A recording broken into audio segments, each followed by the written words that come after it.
The two viewpoints today, Mathers Point and Bright Angel Lodge.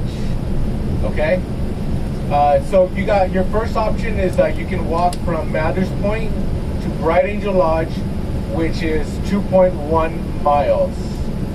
The entire time you're walking on a paved sidewalk. It's asphalt. We start at Mathers Point, so you're kind of descending the whole time. Towards the end, you kind of walk up a couple of slopes. Just slopes, not hills. So if you guys are interested in walking, again, it's 2.1 miles. You're under those big old tall pine trees that we just drove past. So that's one way you guys can experience the South Rim. Walk to Mathers Point, Bright Angel Lodge.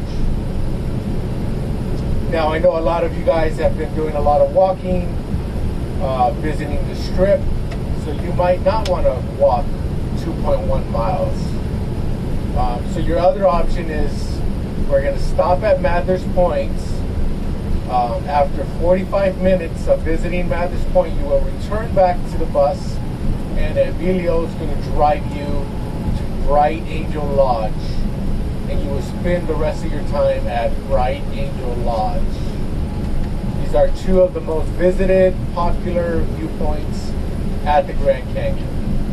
So if you decide to walk, good for you, great way to experience the South Rim. If you don't, again, we're stopping at two viewpoints that's very popular, and you'll get everything you want out of the Grand Canyon. So take a minute, decide if you guys want to do the walk, or if not, the second option. Once we get inside the park, I will pass out maps so you guys can better understand what I'm talking about. But there's no way you can get lost. The Grand Canyon's going to be, I'll get to that in a second. The Grand Canyon's going to be right in front of you. You make a right or you make a left. Everybody that decides to walk are going to be making a left. Ma'am, did you have a question? Yes. If you decide to walk, we meet you at the end point. Yes. If you decide to walk, it's a one-way. And how long will that walk be? About an hour? About an hour is exactly. Now, you can do the walk. You can do it in 45 minutes, 2 miles, right? Right. But give yourself, I always tell people, we're there for 3 hours. So I tell people, spend 2 hours on the trail, but arrive at Bright Angel Lodge with an hour to spare. The reason I say that is because there's so much more to see at Bright Angel, and I would hate for you guys to miss that. And that's why we break it up that way, 45 minutes here and the rest of the time at Bright Angel, because there's a lot more to see at Bright Angel. Okay? But yeah, I don't recommend you spend 3 hours walking. I mean, you're going to be distracted by a lot of picture opportunities.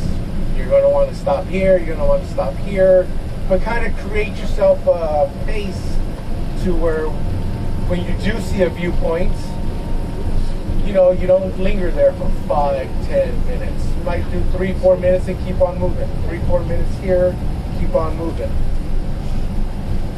But great question. Good question. Along the way, there are several refilling stations.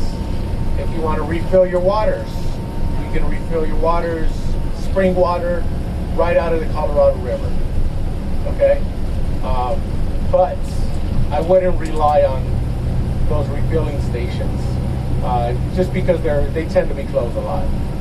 So take as much water from us. It's free, so you don't want to have to pay $5 for water. Okay?